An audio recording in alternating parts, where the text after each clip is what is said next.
میرے ساتھ ہی ایسا کیوں ہوتا ہے؟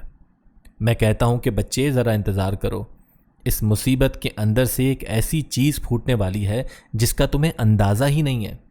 اگر ہم اپنی زندگیوں کو دیکھیں تو ہم ایسی باتوں سے باہر نہیں نکلتے کہ ہمارے ساتھ یہ غلط ہو گیا، فلاں بندہ ہمارے پیسے لے کر بھاگ گیا۔ بھائی وہ تو بھاگ گیا ہے، لیکن آپ کو بہت کچھ عطا کر کے چلا گیا ہے۔ جب ہم مسلمانوں کی بنا پڑی ہے یا مڈھ پڑا ہے تو خدا نے ہمارے لیے ایک جگہ منتخب کی اور حضرت ابراہیم علیہ السلام سے کہا کہ یہاں میرا گھر بناؤ۔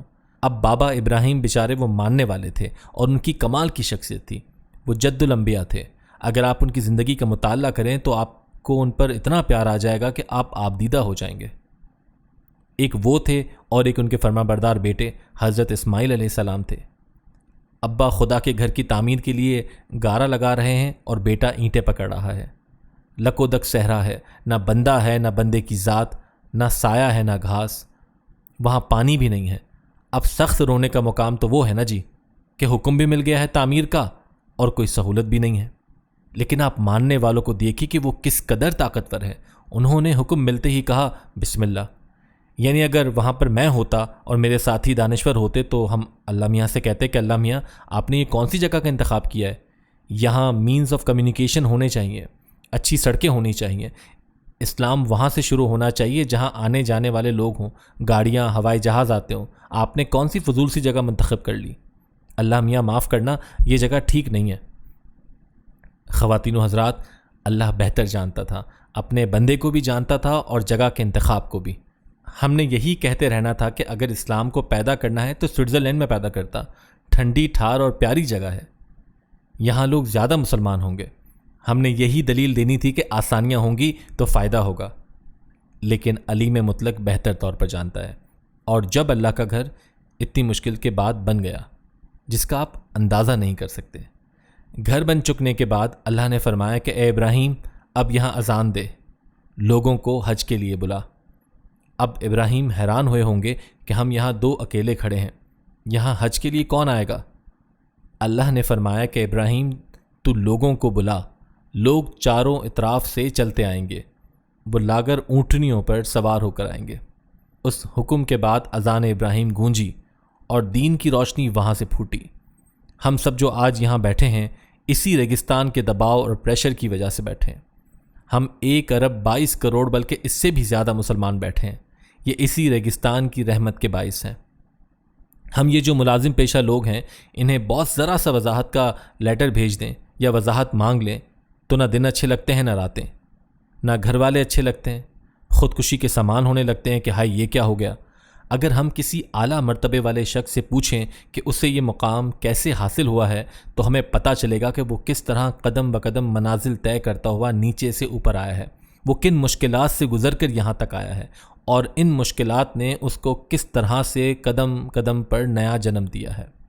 خواتین و حضرات، جب پاکستان بنا ہے اور جن لوگوں نے وہ زمانہ دیکھا ہے وہ جانتے ہیں کہ اس وقت ہمارے پاس کچھ بھی نہیں تھا، ہمارے ملازمین کو دینے کے لیے 2 ماہ کی تنخواہ بھی نہیں تھی اور دباؤ اس قدر تھا کہ کوئی ہمارا سجن اور دوست نہیں تھا۔ لیکن اب میں سمجھتا ہوں کہ وہ دباؤ اللہ کی بڑی مہربانی تھی اور اللہ نے ان مشکلات کی وجہ سے ہمیں برکت عطا کی، اور جو ہمارے ہم اثر تھے، جو ہمارے ہی مذہب سے تھے اور اطلس و کم خواب میں لیٹے تھے، جن کے ہاں سے پیٹرول کے کنویں ابل رہے تھے اور سونے کی ٹوٹیاں استعمال کرتے تھے، وہ آگے نہیں بڑھ سکے۔ سارے عالم اسلام میں سے آپ کا ملک اللہ کے فضل سے سب سے آگے ہے۔ ساری دنیا کی نظریں اس پر جمی ہیں اور کہتے ہیں کہ اسے مارو۔ یہ تو اس کے بارے میں ہی کہا جاتا ہے نا جس میں کچھ طاقت اور جو آنکھوں میں کھٹکتا ہو۔ ساری خرابیوں کے باوجود جب میرے پاکستانی میرے پاس سے گزرتے ہیں تو میں دل ہی دل میں انہیں سلام کرتا ہوں۔ کوئی سراج الدین جا رہا ہوتا ہے، کوئی نور الدین ہے، کوئی ڈاکٹر ہے، کوئی وکیل ہے، یہ اپنی تمام خرابیوں کے باوجود ایک لڑائی لڑ رہے ہیں اور بہادری کے ساتھ نبرد آزما ہے۔ پلیز اللہ کے واسطے انہیں رن ڈاؤن نہ کریں، ان کی مذمت نہ کریں، کیونکہ سن 1947 سے لے کر اب تک وہ پاکستان کو اس جگہ لائے ہیں، اس میں انہی کا کردار ہے۔ آپ کے لیڈر کچھ نہیں کر سکے، یہ اپنے اپنے مقام پر لڑتے ہیں، مشکلات کا مقابلہ کرتے ہیں اور ایک ایک انچ کے اوپر ہار نہ مانتے ہوئے انہوں نے ملک کو اس مقام تک پہنچایا ہے۔ آج جب بڑی طاقتیں اس ملک کو تباہ و برباد کرنا چاہتی ہیں تو اس میں ضرور کوئی بات ہے، سارے عالم اسلام میں سے پاکستان واحد ملک ہے جو نیوکلیر پاور رکھتا ہے. نہ ہمارے پاس پیسہ ہے نہ دھیلا ہے.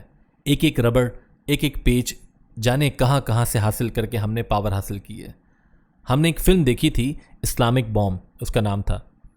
فلم میں ایک شخص پر کیمرہ لگایا ہوا تھا. جس شخص پر کیمرہ لگا تھا اس کا نام مسٹر بٹ تھا. وہ فرانسیسی فلم تھی. مسٹر بٹ کے بارے میں بتایا گیا تھا کہ یہ بڑا چالاک آدمی ہے جو پاکستانی ایمبیسی میں اکاؤنٹس ڈپارٹمنٹ میں ہے. یہ اپنے دفتر سے نکلے گا اور کباڑیوں کی منڈی میں جائے گا اور ہدایات کے مطابق یہ اس خاص قسم کے پیچ یا پرزے کو تلاش کرے گا جو انہوں نے اپنے اسلامی بوم جس کا انہوں نے قوم سے وعدہ کیا ہے اس میں استعمال کرنا ہے. وہ مسٹر بٹ گلگو سا تھا. وہ کمرے سے نکلتا ہے، اس نے اپنی پینٹ کی جیبوں میں ہاتھ ڈالے ہوتے ہیں، دائیں بائیں دیکھتا ہے کہ کوئی اسے فالو تو نہیں کر رہا. اس کے بعد وہ کباڑیوں کی جانب چل پڑتا ہے اور اپنے ٹاسک پر کام شروع کر دیتا ہے. ہم نے اس نیوکلیر پاور کے لیے ایک ایک چیز اکٹھی کی ہے، ایک ایک تنکا اکٹھا کیا ہے اور یہ صلاحیت حاصل کی ہے. ساری خرابیوں کے باوجود ہم پاکستان نے اور فرانسیسی فلم کے مسٹر بٹ نے اور کئی لوگوں نے پرزا اکٹھا کیا ہے اور وہ پاور حاصل کی ہے جسے دنیا اسلامی بوم کہتی ہے. لمبی بات اس لیے کی کہ آپ باوصف اس کے اپنے لوگوں میں بڑی خرابیاں ہیں انہیں اللہ کے واسطے برا نہ سمجھیں اور اپنے آپ میں یکجہتی پیدا کریں. اپنے لوگوں کو تانا نہ دیں، یہ عادت ختم کریں. اگر فرض کریں کہ کسی میں کوئی خرابی ہے، محلے کا کوئی دکاندار کم تولتا ہے، ہیرا پھیری کرتا ہے، تو بجائے اسے کچھ کہنے کے، تانا دینے کے یا برا بھلا کہنے کے، اپنے گھر میں جائے نماز بچھا کر 2 نفل پڑھیں اور خدا سے دعا کریں کہ اللہ میاں یہ جو نورا غفورا یا جو بھی دکاندار ہے اس کی مدد کر اور اس میں سے فلاں خرابی نکال دے. آپ کو 7 دن نہیں لگیں گے. میں آپ کو یقین دلاتا ہوں کہ اس کا راستہ سیدھا ہونے لگے گا.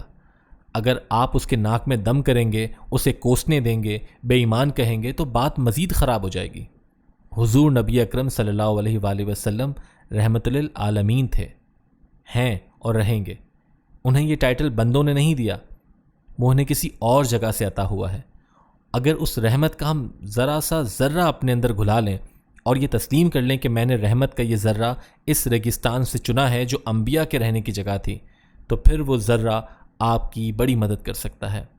اگر ہم اپنوں کے خلاف کالم لکھتے رہے، ایڈیٹوریل لکھتے رہے تو نفرتیں اور بڑھ جائیں گی، یقین کا دامن اور چھوٹتا چلا جائے گا.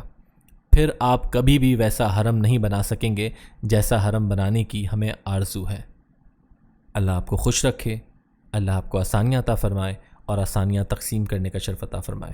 اللہ حافظ.